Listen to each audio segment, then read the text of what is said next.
नमस्कार मित्रों, मैं रोहित। अभी ओशो जो एक फ़िलोसोफ़र है, मैं उनकी बुक पढ़ रहा था, तो मुझे लगा कि आपके साथ साझा करना चाहिए। टॉपिक था जो अभी मैं पढ़ रहा था वो था प्रेम। और आज आप देख रहे हो कि हर कोई जो है काफ़ी प्रॉब्लम से गूंज रहा है। काफ़ी इंसान जो है अकेला होता जा रहा है प्रेम की कमी के कारण। तो मैं पढ़ रहा था, मुझे लगा कि आपके साथ साझा करना चाहिए ये बातें। तो आपके कुछ मिनट्स में लेना चाहूँगा। अगर आपको सही लगे तो आप यहीं पर ठहरिएगा या फिर आप छोड़कर जा सकते हैं इसे। तो चलिए शुरू करते हैं। तो बात मैं शुरू करता हूँ कि सात्र ने कहीं एक अद्भुत वचन कहा है कि द अदर इज हेल। वह जो दूसरा है वही नरक है। लेकिन सात्र ने यह नहीं कहा कि the why the other is hello. वह दूसरा दूसरा क्यों है? वह दूसरा दूसरा इसीलिए है कि मैं हूँ। यहाँ पर जो ओशो जो बात कर रहे हैं वो मैं की कर रहे हैं, जो हम हर जगह करते रहते हैं कि मैं ये हूँ, मैं वो हूँ। तो जो घमंड की जो बातें आ जाती है कि ये मैं जो है आखिरकार क्या है मैं, और क्यों जो है हम बाधा बनी हुई है प्रेम की जो है, कि क्यों नहीं कर पा रहे हैं हम पूरी तरह से। इंसान जो है क्यों इस परिस्थिति में गूंज रहा है। तो वह दूसरा दूसरा इसीलिए है कि मैं हूँ, और जब तक मैं हूँ तब तक दुनिया में हर चीज़ दूसरी है, अन्य है, भिन्न है। और जब तक भिन्नता है तब तक प्रेम का अनुभव नहीं हो सकेगा। जैसे कि यहाँ पर वही बताना चाह रहे हैं, जैसे कि आप समझ गए होंगे कि यहाँ पर जो है मैं का काफ़ी बड़ा सा रोल हो जाता है कि जब तक मैं मानूंगा कि सिर्फ और सिर्फ मैं ही हूँ, और ये जो मैं है ये हमारे और पूरे संसार के बीच में जो है एक दीवार खड़ी कर देता है। जब आप कुछ भी कहते हैं कि मैं ये हूँ, तो एक आप अलग हो गए, पूरा संसार जो है वो अलग हो गया। अगर आप मैं को मिटा दिया जाए, अगर इस मैं के भाव को खत्म कर दिया जाए, तो पूरा संसार जो है और आप पूरे एक हो जाएंगे। तो फिर जो है प्रेम की जो है बौछार होने लगेगी। और वही उन्होंने समझाया है यहाँ पर, किस तरह से मैं आपको आगे का पढ़कर सुनाने का ट्राई करता हूँ। तो देखिए ज़रा, प्रेम में एकात्म का अनुभव है। प्रेम है एकात्म का अनुभव। प्रेम है इस बात का अनुभव कि गिर गई दीवार और दो ऊर्जाएं मिल गई और संयुक्त हो गई। प्रेम है इस बात का अनुभव कि एक व्यक्ति और दूसरे व्यक्ति की सारी दीवारें गिर गई हो और प्राण संयुक्त हुए, मिले और एक हो गए। जब यही अनुभव एक व्यक्ति और समस्त के बीच फलित होता है, जब यह अनुभव एक व्यक्ति और समस्त पूरे ब्रह्मांड के साथ फलित होता है, तो उस अनुभव को मैं कहता हूँ परमात्मा। और जब दो व्यक्तियों के बीच फलित होता है, तो उसे मैं कहता हूँ प्रेम। तो यहाँ पर जो है दो डेफिनेशन भी आप समझ सकते हो कि प्रेम की अगर डेफिनेशन हो, तो जैसे कि जो मैं है वो काफ़ी बड़ा रोल निभाता है कि अगर मैं गिर गया और दो जो इंसानी बॉडीज है अगर वो एक हो गई, तो वो जो है रियल प्रेम है। कि यहाँ पर जो है सम्मान अपमान जो है नहीं देखा जाता है प्रेम में। तो वही बात हो गई। और अगर ये किसी दो व्यक्तियों के बीच अगर हो रहा है तो उसे प्रेम कहा जाएगा। और अगर आपके बीच में और जो पूरे संसार के बीच में अगर वो जो दीवार है, आप जो मैं बोलकर जो खड़ी कर रहे हैं, अगर वो गिर गई, तो वही जो है परमात्मा, उसी का नाम दिया गया है यहाँ पर, ओशो ने बताया है। उसके बाद अगर हम आगे कवर करें तो अगर मेरे और किसी दूसरे व्यक्ति के बीच यह अनुभव फलित हो जाए कि हमारी दीवारें गिर जाएं, हम किसी भीतर के तल पर एक हो जाएं, एक संगीत, एक धारा, एक प्राण, तो यह अनुभव है प्रेम। और अगर ऐसा ही अनुभव मेरे और समस्त के बीच घटित हो जाए कि मैं विलीन हो जाऊं और सब और मैं एक हो जाऊं, तो यह अनुभव है परमात्मा का अनुभव। उसके बाद हम कवर करते हैं आप खोजे कहाँ है आपका मैं। आप पाएंगे कि अनंत शक्तियों में एक जोड़ है, मैं कहीं भी नहीं है। और एक अंग आप सोचते चले जाएं तो एक एक अंग समाप्त होता चला जाता है, फिर पीछे शून्य रह जाता है। उसी शून्य से प्रेम का जन्म होता है, क्योंकि वह शून्य आप नहीं हैं, वह शून्य परमात्मा है। यहाँ पे काफ़ी एक एग्जाम्पल दिया है, थोड़ा सा बड़ा है, थोड़ा सा आपका समय लूँगा मैं, लेकिन ये जो एग्जाम्पल है अगर आप सुनोगे तो फिर आपको पता चलेगा कि यहाँ पर जो है मैं जो है आखिरकार वो क्या चीज़ है। तो चलिए आपको मैं जल्दी से जो है सुनाने की कोशिश करता हूँ। इसीलिए मैं कहता हूँ कि प्रेम है सीढ़ी और परमात्मा है उस यात्रा की अंतिम मंजिल। यह कैसे संभव है कि दूसरा मिट जाए? अब वो जो हम जो बाधा बना रहे हैं मैं कहने पर, जो बीच में दीवार खड़ी कर रहे हैं, वो किस तरह से मिट सकती है? जब तक मैं न मिटूं तब तक दूसरा कैसे मिट सकता है? जब तक मैं ना मिटूं तब तक दूसरा कैसे मिट सकता है? मतलब सबसे पहले जो है हमें खुद से शुरुआत करनी पड़ेगी। यहाँ उनका कहने का यह तात्पर्य है, कैसे मिट सकता है? वह दूसरा पैदा किया है मेरे मैं की प्रतिध्वनि ने। अगर मैं खुद को बोल रहा हूँ कि भाई मैंने ये किया, तो जो है यहाँ पर मैं खुद अपने लिए एक दीवार खड़ी कर रहा हूँ और दूसरों के प्रति जो है मैं उनसे दूरी बना रहा हूँ कहीं ना कहीं, कि मैं उतने ही जोर से वह दूसरा पैदा हो जाता है। वह दूसरी प्रतिध्वनि है, इस तरफ इको हो रही है मेरे मैं की, और वह अहंकार, यह ईगो द्वार पर दीवार बनकर खड़ी है। माफी चाहूंगा, बीच बीच में मुझे जो है लाइटनिंग थोड़ी सी कम हो रही है उसके लिए। एक भिक्षु, उसके पहले हम पूरा कवर करते हैं फटाफट से। और मैं है क्या? कभी सोचा आपने कि यह मैं है क्या? आपका हाथ है मैं, आपका पैर है, आपका मस्तिष्क है, आपका हृदय है। क्या है आपका मैं? हम जो करते रहते हैं कि ये मैं हूँ, मैं वो हूँ, तो उसको यहाँ पर बताने की कोशिश की जा रही है। अगर आप एक क्षण भी शांत होकर भीतर खोजने जाएंगे कि कहाँ है मैं, कौन सी चीज में है, तो आप एकदम हैरान रह जाएंगे।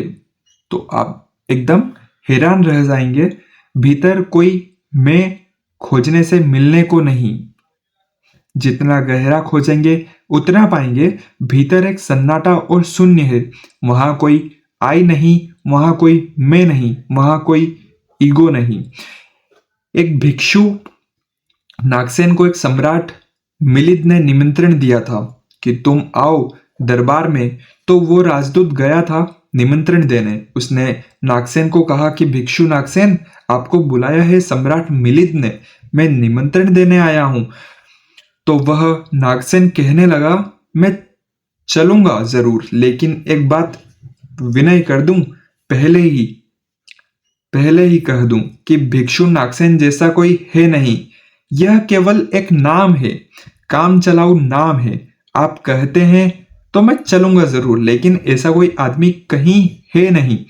राजदूत ने जाकर सम्राट को कह दिया कि बड़ा अजीब आदमी है वह कहने लगा कि मैं चलूंगा जरूर, लेकिन ध्यान रहे कि भिक्षु नागसेन जैसा कहीं कोई है नहीं।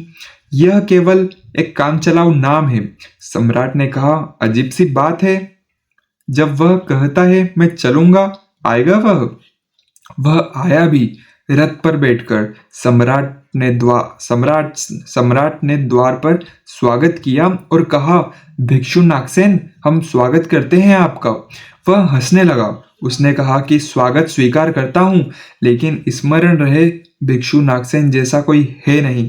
सम्राट कहने लगा, बड़ी पहेली की बातें करते हैं आप। अगर आप नहीं हैं तो कौन है? कौन आया है यहाँ? कौन स्वीकार कर रहा है स्वागत? कौन दे रहा है उत्तर? नागसेन मुड़ा और उसने कहा कि देखते हैं सम्राट मिलिंद, यह रथ खड़ा है। अब थोड़ा सा गौर से सुनिएगा आप, कि देखते हैं सम्राट, यह रथ खड़ा है जिस पर मैं आया हूं।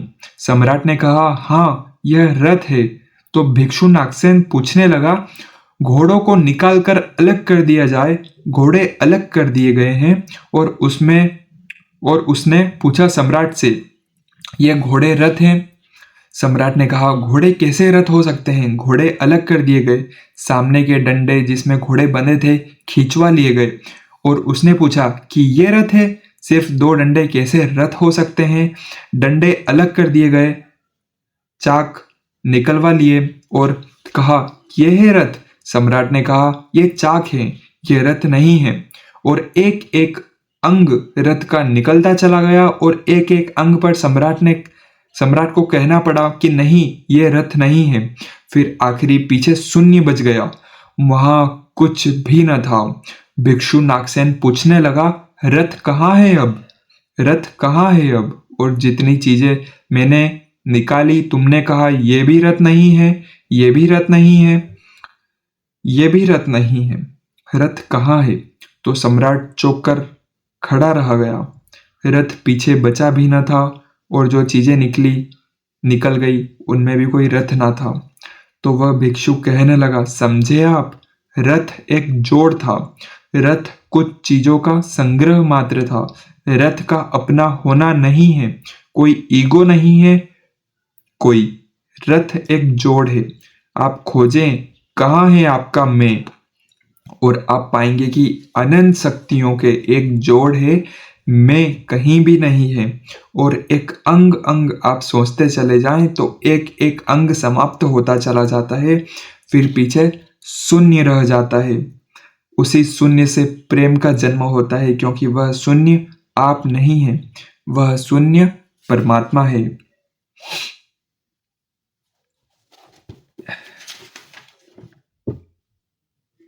उस शून्य से प्रेम का जन्म होता है, क्योंकि उस शून्य में दूसरे के शून्य से मिलने की क्षमता है। सिर्फ शून्य ही शून्य से मिल सकता है और कोई नहीं। दो शून्य मिल सकते हैं, दो व्यक्ति नहीं, दो इंडिविजुअल मिल सकते हैं, दो वैक्यूम, दो दो एम्प्टीनेस मिल सकते हैं, क्योंकि बाधा अब कोई भी नहीं है। शून्य की कोई दीवार नहीं होती और हर चीज की दीवार होती है। तो दूसरी बात स्मरणीय है, व्यक्ति जब मिटता है, नहीं रह जाता है, पाता है कि मैं हूं ही नहीं, जो मैं हूं वह मैं नहीं हूं, जो मैं वह सब है। तब द्वार गिरता है, दीवार टूटती है और तब वह गंगा बहती है जो भीतर छिपी है और तैयार है। वह शून्य की प्रतीक्षा कर रही है कि कोई शून्य हो जाए तो उसमें मैं बह उठूं। तो काफ़ी बातें आपको यहाँ पर समझ में आई होगी, काफ़ी बातें समझ में नहीं आई होगी। अगर नहीं आई होगी तो आप दोबारा सुनिएगा इसे, या फिर मैं बुक जो है आप मुझे कमेंट करिएगा, मैं आपको जो है डीएम कर दूंगा कौन सी बुक है, तो आप पेज पर जाकर पढ़ सकते हो। तो यहाँ पर उनके कहने का यही मतलब है अब मेरी ओर से, कि जैसे कि यहाँ पर ओशो बता रहे हैं कि जैसे हम मैं कहते हैं, जैसे कि मैंने आपको एग्जाम्पल पर पढ़कर बताया कि हम जो है यहाँ पर मैं को काफ़ी जो है प्रायोरिटी देते हैं कि मैं ये हूँ, मैं वो हूँ। तो यहाँ पर ओशो जो है कहना चाहते हैं कि मैं है क्या आखिरकार। उन्होंने जैसे कि एग्जाम्पल दिया रथ का, कि सारी चीज़ें धीरे धीरे निकलती गई, राजा से पूछते गए कि क्या यह रथ है, क्या यह रथ है। तो राजा कहता गया कि नहीं, घोड़े जो निकल गए वो भी रथ नहीं थे, जो वहाँ पर लकड़ियाँ वगैरह लगी हुई थी रथ पर वो भी रथ नहीं थी। तो फिर लास्ट में ना तो उनमें से कुछ रथ था, ना लास्ट में जो है रथ कोई बचा था वहाँ पर। तो वही उन्होंने एग्जाम्पल देकर समझाया कि इंसान जो है काफ़ी एनर्जियों से जो है अलग अलग हिस्सों से बना हुआ है। तो इसमें मैं का कोई भाव नहीं, अगर हर चीज़ को अलग कर दिया जाए तो यहाँ पर मैं कुछ भी नहीं रह जाता है। और वही है कि हम खुद को मैं बोलकर जो है एक घमंड टाइप से, और हम दूसरों के बीच जैसे ही मैंने मैं बोला तो मैं अलग हो गया, बीच में एक दीवार खड़ी हुई है, पूरा संसार अलग हो गया। तो हम इस तरह से जो है प्रेम को पूरी तरह से नहीं स्वीकार कर पाते हैं। तो कहीं ना कहीं जो है आप इस बात को थोड़ा सा ध्यान रखिएगा। और ऐसे ही थॉट्स के लिए बाकी मैं अभी न्यू यूट्यूब चैनल है और अभी सीख रहा हूँ काफ़ी चीज़ें, अभी जस्ट शुरुआत है और काफ़ी मिस्टेक्स वगैरह हो रही हैं, तो करते हैं धीरे धीरे सही। इसी के साथ अगर आप इस जर्नी में जुड़ना चाहते हैं तो जो सब्सक्राइब बटन दिख रहा है उसे क्लिक करिएगा, और इसी के साथ अपना ध्यान रखिएगा। मिलते हैं आपको किसी नए वीडियो में और नए टॉपिक के साथ, तब तक के लिए ध्यान रखिए अपना।